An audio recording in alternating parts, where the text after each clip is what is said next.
Vou falar hoje da data que vamos entrar hoje à noite, que é a data de 15 do mês de Av. A Mishnah, no tratado de Ta'anit, ela traz para a gente que não haviam dias bons para o povo de Israel, como o dia 15 de Av e Yom Kippur. O que quer dizer um dia bom, um dia alegre? Yom Kippur é um dia alegre? É um dia sério. Mas ele tem a alegria que nesse dia a gente consegue o perdão de Hashem. Aí o Talmud pergunta, mas qual que é a alegria do dia 15 de Av? Então, ele explica que, antigamente, em Jerusalém, as moças não casadas, elas saíam para as ruas, em Jerusalém, elas dançavam nas ruas, cada uma vestia roupas brancas emprestadas, algo vou explicar, e assim os rapazes vinham lá assistir o baile, e aí cada um escolhia a sua noiva. Esse era o esquema Shidduch em massa. Nesse dia 15 de Av. Então, explicar um pouquinho. Hoje, se você sugerir para fazer um shidduch em massa desse estilo, não seria algo adequado. Mas, numa época onde as pessoas estavam mais elevadas espiritualmente, e como o próprio Talmud conta para a gente, que as moças falavam, levante seus olhos e escolha alguém para você. Levantar os olhos significa, no sentido mais profundo, vamos buscar as qualidades que realmente importam. Levante seus olhos, levante o seu modo de ver e procure as qualidades que realmente importam. E esse, então, era chamado um dia de casamentos, um dia que propiciava muitos casamentos. As moças achavam seu shidduch, uma alegria muito grande dentro do povo de Israel. Por que justamente nesse dia? Então, hoje é o dia da virada. A gente teve agora no calendário 3 semanas de luto, que culminou com a destruição do templo, os 2 templos, as guerras, várias coisas, que é o dia de 9 de Av. E o povo judeu segue a contagem da lua. Nosso mês é o mês lunar. E a lua, quando chega agora, no dia 15, é a lua cheia. E a gente, que é representado, nossa contagem, o povo de Israel conta pela lua e é representado pela lua, agora a gente chega no apogeu. Agora a gente chega no momento, depois de uma queda espiritual, de uma queda emocional, de um momento de dificuldade, quanto maior a queda, é maior a recuperação. Ontem eu estava entrando no elevador aqui, aí o Arthur ia descer, e a gente ia dar um shiur no quarto andar. Aí eu falei para o Arthur, a gente desce para poder subir. É assim que funciona. A gente desce para poder subir. Não tem descida. A descida é só para a gente poder dar um impulso e correr mais. Então, o que eu queria explicar hoje é pegar um detalhe dessa festividade que o Talmud conta para a gente e aplicar no nosso dia a dia. E o tema é a Kabbalah do círculo. Círculo. Por quê? O Talmud conta para a gente que as moças elas dançavam em rodas. E normalmente, quando você vai ver festa judaica, sempre é a roda. A roda é um símbolo da festa judaica. Por que justamente uma roda? E a gente vai ver que isso tem nas nossas fontes justamente de dança ser nesse formato de roda e não de outra forma. E essa ideia da roda, da roda, do círculo, ela na verdade simboliza todo o conceito do dia de hoje, que a gente vai entrar hoje à noite, e uma lição prática para a gente. Então vamos lá. Nesse dia, o Talmud conta para a gente que aconteceram historicamente alguns episódios. Da mesma maneira que no Tisha B'Av, um dia pesado, ele atrai para si mesmo, ele é um magnético de coisas negativas, por isso nesse momento você não fecha negócio, você tenta evitar certos momentos de alegria, porque não é um momento que vai atrair coisas boas, o contrário é verdadeiro também. Se eu tenho um dia que é bom, então nesse dia, então por isso, já perto dessa data, pelo menos Daniel, ele marcou o noivado dele, mas não estou, cadê a Paula? Não está aí hoje? E o shidduch aqui de 2 famílias aqui do Zoom. A Paula sempre acompanhou aqui para o Hashem Mazatov. E hoje à noite, por exemplo, tem um casamento, tem um noivado, tem um bar mitzvah, para o Hashem. Então, é uma data de bastante alegria. E as pessoas marcam justamente para essa data, que depois de Tisha B'Av é a melhor data para você marcar. Então, historicamente, o primeiro Tisha B'Av da história foi quando os espiões voltaram de Israel, falaram mal de Israel, Deus falou, vocês vão ficar aqui por 40 anos. A cada ano, um grupo de pessoas falecia, até que toda a geração terminasse e os jovens iriam entrar para a Terra Prometida. Aqueles não estavam prontos para poder entrar. E a cada ano foram morrendo, e no último ano, o último grupo que estava esperando morrer, chegou o dia 9 de Av, eles não faleceram. Eles pensaram, vai ver que a gente errou na conta. A gente conta pela lua. Passou um dia, 2 dias, 3 dias, chegou no dia 15 e falaram, bom, agora é lua cheia. Então Deus nos perdoou. Então, esse foi o primeiro marco de que toda aquela tristeza daquele dia que foi marcado 40 anos antes, agora, finalmente, 39 anos antes, agora Deus perdoou. Então, agora é o momento da recuperação. Não só isso. A partir daquele dia, eles perceberam, não que hoje Deus perdoou, já no dia 9 de Av, Deus tinha poupado a gente. Eu só descobri depois. E aqui vejo uma mensagem de que no momento da dor, da dificuldade, é claro que a gente não consegue enxergar a luz. Mas quando você enxerga a luz, a gente espera que a gente possa, não só, bom, vamos esquecer o que foi, e a partir de agora coisas vão melhorar. Não, a melhor vitória, a melhor luz é quando você consegue enxergar para trás e falar, uau, eu só consegui chegar nessa luz por ter passado nesse momento difícil. Então, retroativamente, eles descobriram que o dia 9 de Av foi o mesmo dia que Deus poupou eles. O dia que castigou, 40, 39 anos depois, Deus poupou eles. Então, aqui já vem a ideia dessa virada que a gente falou, da lua nova, no apogeu e etc. A ideia não só que a partir de agora vai ser bom, mas você é capaz de olhar para trás, entender dentro de um contexto que aquilo que aconteceu também era para o bem. E aí o Talmud enumera mais algumas coisas que aconteceram nesse dia, ao longo da história, coisas boas. E uma das coisas que eu vou focar hoje, nesse dia, eles paravam de cortar lenhas para o templo.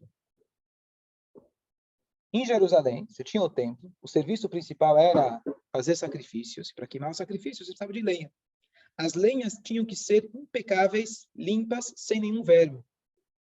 E quando as lenhas estão secas, é mais fácil. Quando a lenha está úmida, tem mais chance de ter verme. A partir de agora, em Israel, hemisfério norte, começa, diferente daqui, que a gente, apesar do frio de hoje, já estamos partindo agora, saindo do inverno, começa a se aproximar a umidade, as chuvas, etc. Ainda não é as chuvas mesmo, mas começa a se aproximar dessa época. Tem menos sol, o sol fica mais fraco, então tem maior chance daqui que as toras de madeira que eram colhidas, que eram cortadas, elas estivessem podres ou com vermes. Então, esse era o último dia que eles cortavam lenha. E aí, eles faziam estoque para até a próxima vez que ia ter calor novamente. Tá bom. Interessante, mas o que isso importa para a gente? O dia que eles paravam de cortar a lenha. E qual é o motivo de celebração? É um marco, mas o motivo de celebração é que parou de cortar a lenha. O Talmud ainda tem uma expressão que eles quebravam os seus machados. É uma expressão, mas quebravam os seus machados, quer dizer, agora deixa eu aposentar meu machado, que agora não vou precisar mais. Então, vamos entender o que significa isso.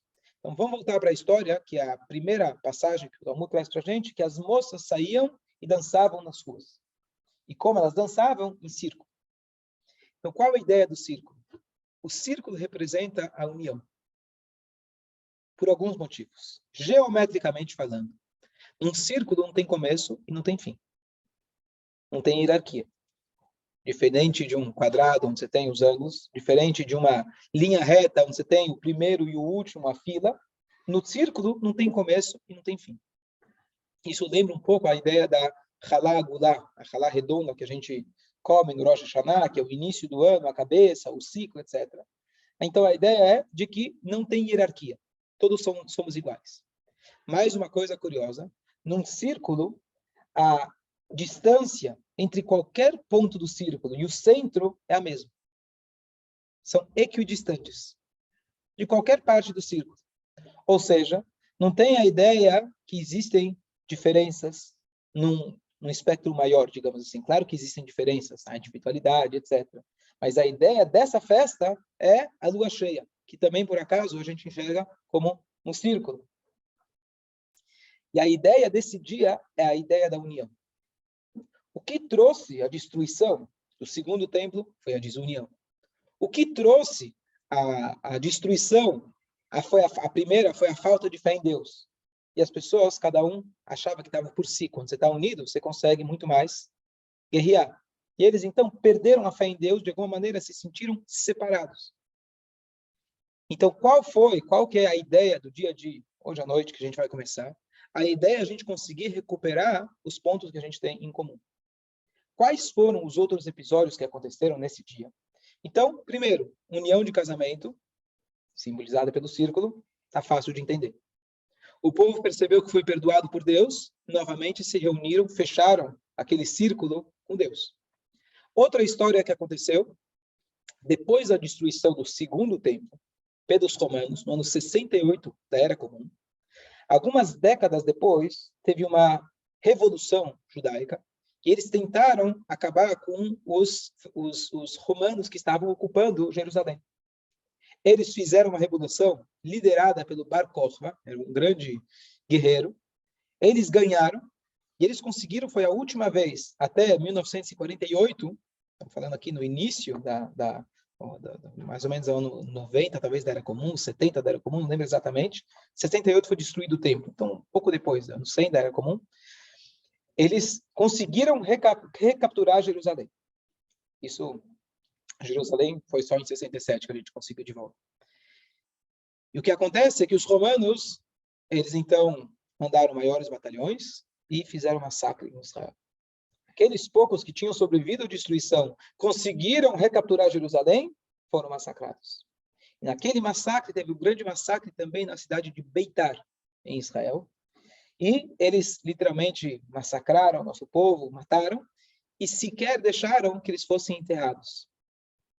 E eles ficaram lá por muitos anos, até que mudou o imperador, chegou o próximo imperador, e a história mudou, e aí ele liberou que aqueles corpos fossem enterrados. E quando chegaram lá, os corpos estavam inteiros. Algo que representa algo muito especial, de que apesar da destruição e etc., Hashem sempre está de olho na gente. E o dia que isso aconteceu foi realmente no dia 15 de Av. Voltando, o templo tinha sido destruído pela desunião do povo.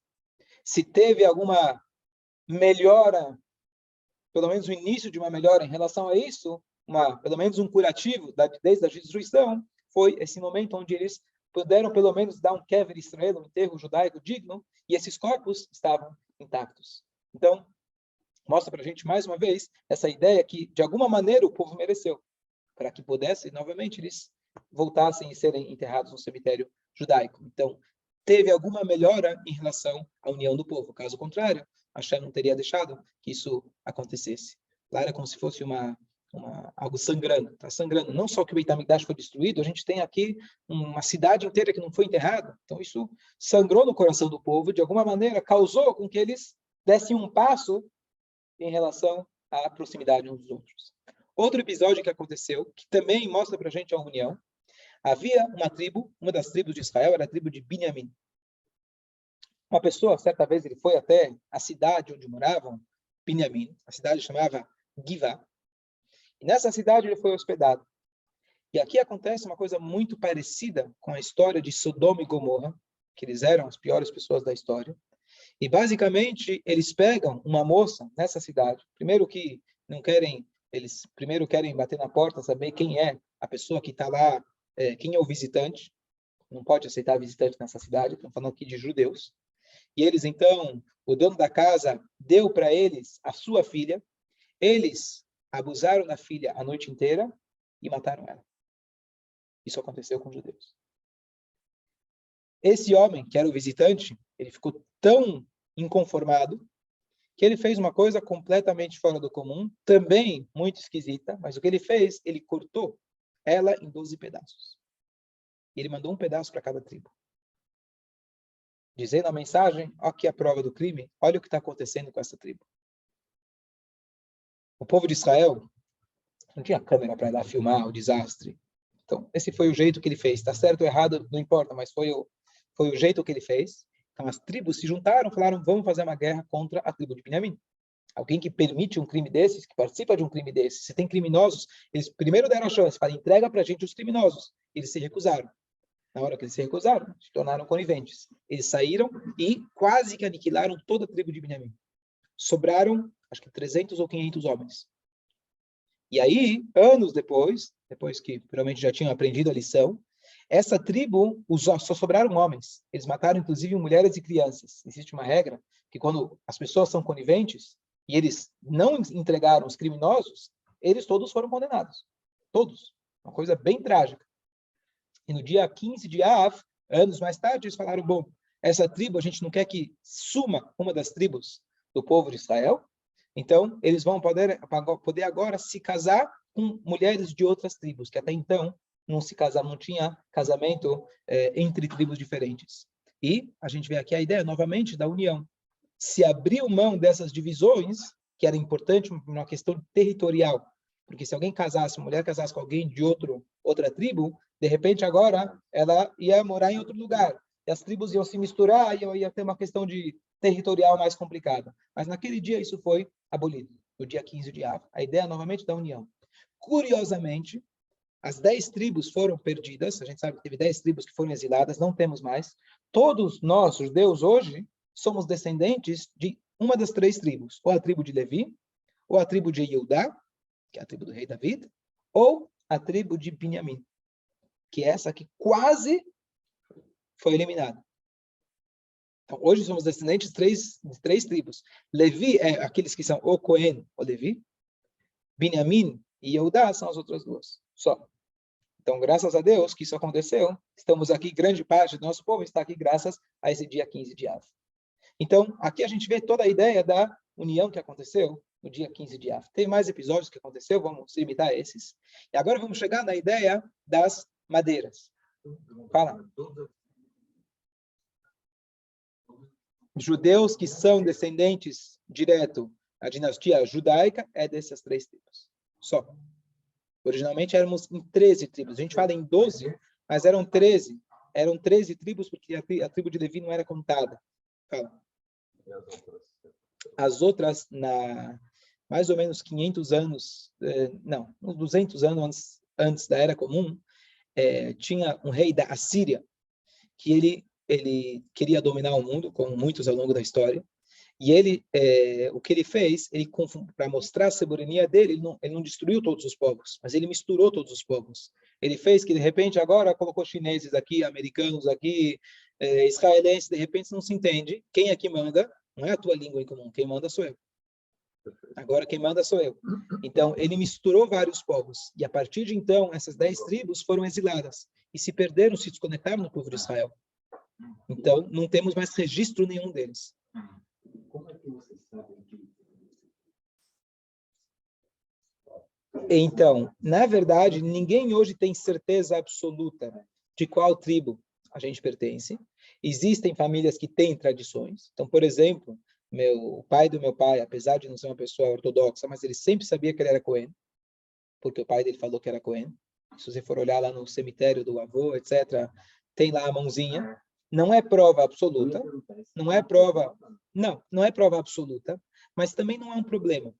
Hoje em dia, o máximo que Cohen ele ganha, ele sobe na Torá, qualquer judeu pode subir na Torá, ele sobe em primeiro lugar. E ele também dá brachá de Cohen. Pior das hipóteses, ele não é Cohen, ele deu uma brachá.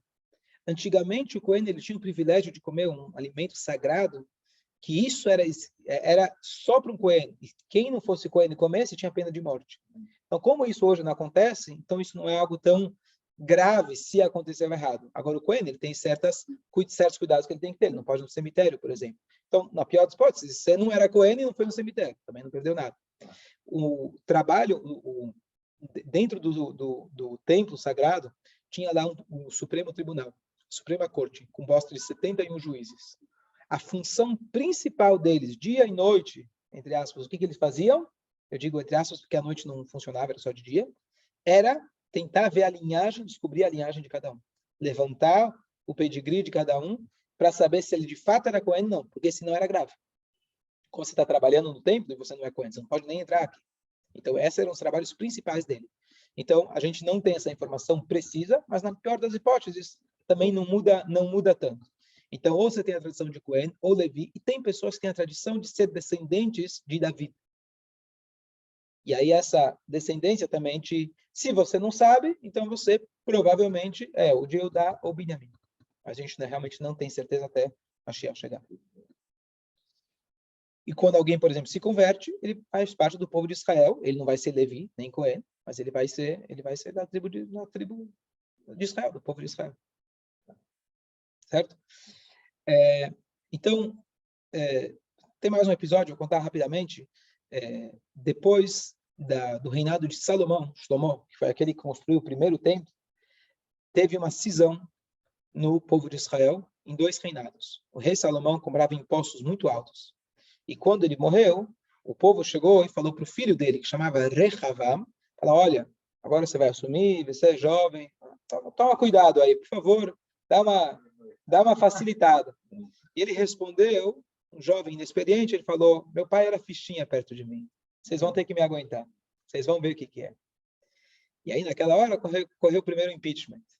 E aí se levantou grande parte do povo e escolheram para eles um novo rei e uma nova capital. Eles saíram de Jerusalém e grande parte do povo de Israel, que essas são as 10 tribos que posteriormente foram exiladas, elas se separaram do resto do povo e colocaram para eles um novo rei chamado Yeravam. Parecido nome. O primeiro era Rehavam, filho de Shlomo, e esse era Yeravam. E esse Yeravam, ele tinha um nível altíssimo espiritual, mas da mesma maneira que ele era tão alto espiritualmente, quando a pessoa cai, ele cai muito longe. Ele tinha contato com Deus, ele tinha conversas com Deus. Tem a passagem no Talmud que conta que o Deus ofereceu para Yeravam, faz chuvá, né? Se aproxima de Deus, siga o caminho correto. E aí você vai poder entrar no Gan Eden, no Jardim do Éden, depois de você falecer. Ele falou, tá bom, e você vai entrar junto comigo e com o rei David. O rei David era o avô do rei concorrente. Mas aí ele pergunta para Deus e fala, tudo bem, mas quem vai primeiro na fila, eu ou ele? Com Deus ele está conversando. E Deus fala, ele. Ah, então esquece. Estou fora. Você tem ideia de que nível espiritual que ele tinha? Poder conversar com Deus e rejeitar uma oferta de Deus só porque o outro vai na frente. E ele caiu tão baixo que ele é considerado um dos maiores pecadores da história, porque não só que ele fez idolatria, ele incentivou todo o povo de Israel a fazer idolatria. O que ele fez? Ele falou, agora a capital não é mais Jerusalém, não tem templo. Eu vou fazer um templo melhor para vocês. Ele colocou um bezerro de ouro no norte, um bezerro de ouro no sul. Ele falou, vamos servir a idolatria. E ele proibiu as pessoas de correrem o risco de mudarem de time. Então era proibido ir até Jerusalém, ele colocou guardas, proibindo que fossem até Jerusalém. A quebra dessa fronteira aconteceu também no dia 15 de Av, muitos anos depois, mas onde foi permitido que o povo pudesse voltar a frequentar Jerusalém. Então, a história foi trágica, como todas essas foram trágicas, o massacre, a idolatria, a separação do povo, a cisão no reinado, etc. Mas a reunião aconteceu justamente nesse dia. Vamos voltar agora para as madeiras. Uma das linguagens que a gente falou é que eles quebravam os seus machados.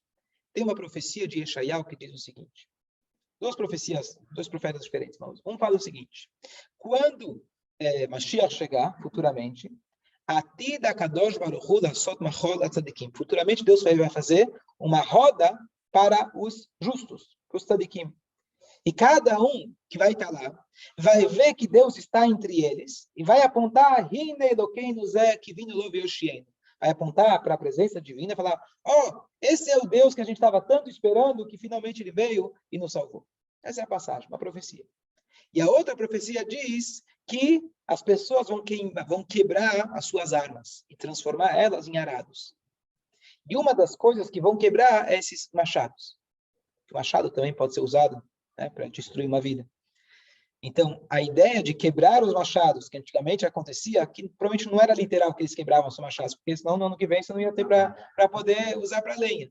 Mas a ideia que o Talmud está trazendo de forma alusiva é que eles quebravam os machados. Significa que o fato que eles paravam de cortar as lenhas para o Beit HaMikdash também aludia ao fato de que vão parar de cortar. Vamos parar de fazer cisão, vamos parar de fazer separações, alusivamente, até as árvores eles paravam de cortar nessa época do ano. Então, a ideia de todo esse dia que a gente está falando é a gente conseguir realmente encontrar a união. E a ideia da união não é a gente perder a nossa individualidade, mas a gente enxergar que dentro de um espectro maior, perante Hashem, todos nós, cada um tem a nossa função, com as peças de um quebra-cabeça. E, no final das contas, Hashem, que está no centro, todos os tzadikim vão estar em volta e todo mundo vai apontar igual. Tem tzadik maior, tem tzadik menor. No final das contas, Hashem está no centro e a distância de cada um do centro é exatamente igual. Vão haver diferenças mesmo quando o Mashiach chegar. A ideia não é esquecer a individualidade, mas a ideia é que quando a gente quer atingir algo mais profundo, a gente realmente faz através de uma roda. E aqui concluir com uma coisa interessante, que como fala música em hebraico, shir, Shir. Shir é música. Então, dois pontos interessantes. Número um, tem dois... tem o rabino que eu gosto muito, que eu sempre escuto ele, Rabino Jacobson, você conhece já ouviu falar. Ele acabou de fazer 50 anos. E na comemoração dele, fizeram toda uma arrecadação para que ele possa difundir mais os seus ensinamentos e fizeram um show. Fizeram um show também com um grande astro racídico, cantor, que eu gosto bastante, chama Avraham Fried. E quando ele falou, ele estava cantando, ele fez uma pausa, ele falou... Eu uma vez estava conversando com o rabino, eu perguntei para ele qual a diferença entre um discurso, que ele é o famoso palestrante, e uma música. E o rabino não sabia responder. E o rabino falou, olha, é diferente, mas... Ele falou, você está perguntando, você deve ter a resposta. E eu falei. Aí o cantor, ele disse, olha, um discurso pode ser maravilhoso. O máximo que você vai conseguir são palmas e choros, ovações. Mas a música consegue tirar as pessoas do lugar e fazer elas dançarem. Então ele ganhou. Como as pessoas dançam, então shir, as pessoas dançam como a gente falou em círculo. A palavra shir em hebraico também é usada num outro contexto como uma coleira. Coleira. Tem uma Mishnah que trata se você pode sair com o teu animal no Shabat e vai usar a coleira, qual o tamanho da coleira, precisa passear com o cachorro no Shabat, então você pode passear com eles, não está carregando o cachorro, mas a coleira não pode ser muito comprida. Então a linguagem é coleira. Qual que é o formato da coleira? O formato da coleira é um círculo. Olha que curioso. Mais uma coisa curiosa. A linguagem é como chama esse dia? Hoje é o dia 15 de Av.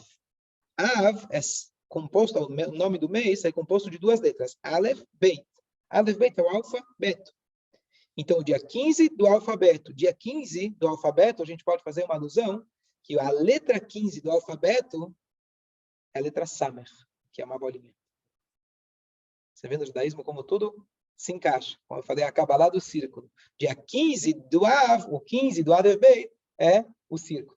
E para concluir com uma história, duas histórias. Vamos lá. Estão aqui 9 e 10? Estão com tempo? Vai, duas histórias rápidas. O Alter Rebbe, o autor do Tânia, que viveu 200 anos atrás, ele começou a propagar os ensinamentos da Hassidut, que na época era um movimento muito novo, e um approach muito novo. E ele tinha na Lituânia, tinha muitos oponentes, chamados na época como Mitnagdim, que eram grandes intelectuais, estudiosos da Torá, mas achavam que o caminho dele era completamente antagônico ao judaísmo. Que eles saíram contra ele, etc. Um dia ele foi até a cidade, uma das grandes cidades do centro dos seus oponentes. Ele foi até a sinagoga, ele pediu para dar uma drachá, para dar um discurso. Eles queriam, porque eles iam soltar os cachorros e mostrar como ele estava errado. O que acontece é que ele subiu no púlpito e ele falou o seguinte: todos aqueles, a linguagem da Mishnah é que aqueles que estão com coleira, entram com coleira, animais que entram com coleira e saem com coleira, dentro do contexto do Shabat. E ele falou que quando a gente quer se elevar, e os anjos assim eles se elevam, eles entram e saem, ou seja, eles se elevam, eles saem do seu status através de uma música. Ele foi lá e cantou uma música. Terminou a música, ele foi embora da sinagoga. E todos aqueles que estavam lá falaram que durante a música, todas as perguntas que eles tinham sumiram. E eles se tornaram seguidores do Alter Rebbe. Essa é a força da música. Para concluir, um dos mais famosos rabinos-chefe de Israel, que ainda vive, ex-rabino-chefe Rav Lau, o Israel Meir Lau, ele é famoso porque o filho dele é o atual rabino-chefe de Israel, e o pai dele era um grande palestrante, já veio para o Brasil diversas vezes, sobrevivente do Holocausto, tem um livro em português grossão chamado Lulek. Ele e o irmão dele conseguiram sair, eles são pessoas mais jovens que conseguiram escapar, se será Treblin, esqueci qual dos campos que era, e ele colocou o filho dele o irmão dele, dentro de um saco. Toda a família dele pereceu, até que ele chegou em Israel, foi adotado por um tio, não sei se era tio direto ou tio distante, ele cresceu, se formou, eles já são 20 e tantas gerações de rabinos, pai e filho. Ele conseguiu, apesar do Holocausto, vir até Israel e se tornou não menos que o rabino-chefe de Israel. Uma pessoa completamente, hoje ele também é encarregado por todas as questões de Holocausto em Israel, Yad Vashem, etc. Ele é uma figura muito, muito especial. Então, durante o Corona, ele foi convidado para um bar mitzvah coletivo que teve, mais fácil pelo Zoom. Então ele foi convidado e ele contou a seguinte história, eu vi esse relato. eu não vi dele diretamente, mas ele contou o seguinte, que no bar mitzvah dele, ainda na Europa, bar mitzvah, o ano inteiro você estuda para poder ler a Parashá. Chegou na sinagoga, uma sinagoga pequena, ele estava pronto para ler a Parashá. Só que naquela semana não, toda semana tinha o leitor oficial, o cara que era contratado para ler na Torá. E lá a sinagoga estava cheia. O menino está subindo para ir ler a Torá, ele vê que o leitor oficial estava subindo também. E aí o Gabai, que é o carregado da sinagoga, vira e fala, peraí, hoje é o bar mitzvah dele. Como o bar mitzvah dele? Você não me avisou. A semana inteira eu fiquei preparando a leitura. E não só isso. Hoje, olha quantas pessoas tem aqui para me escutar. Ele falou, mas não veio te escutar. Vieram por bar mitzvah do menino, coitado. Estudou o ano inteiro. Não, mas a minha honra, meu trabalho, como? Não posso. Ravlau, ele conta que, apesar que ele tinha na época 13 anos de idade, ele viu que para aquele cara era muito importante aquela apresentação de honra. E ele chegou e falou, sabe o que, eu não estou muito pronto. Eu não estou muito pronto, não estou bem preparado. Pode ler, eu vou ficar feliz se você ler. Vai ser um alívio para mim. O cara deu. E aí o Ravlau fala, a gente nunca sai perdendo quando a gente abre mão. Eu, desde então, nunca perdi a oportunidade de aparecer publicamente e falar discursos. Os maiores palestrantes, talvez, que Israel já teve. Você nunca vai sair perdendo abrindo mão. Quando a gente enxerga que a gente está numa roda, a gente está num círculo, a história é bonita, a aplicação não é tão fácil, mas quem sabe sirva como uma lição para a gente, a ideia do círculo. A gente saber que estamos no círculo. E o Rav Nachman de Breslov, ele fala que quando uma pessoa fala, agora de novo, a diferença entre o discurso e uma música, quando uma pessoa fala e outro fala simultaneamente, ele está atrapalhando. Quando uma pessoa canta e outro canta junto, isso chama sintonia, chama harmonia. Para que a gente possa cantar mais e falar um pouco menos. Bom dia a todos. Bom dia a todos. Bom dia, Rabino.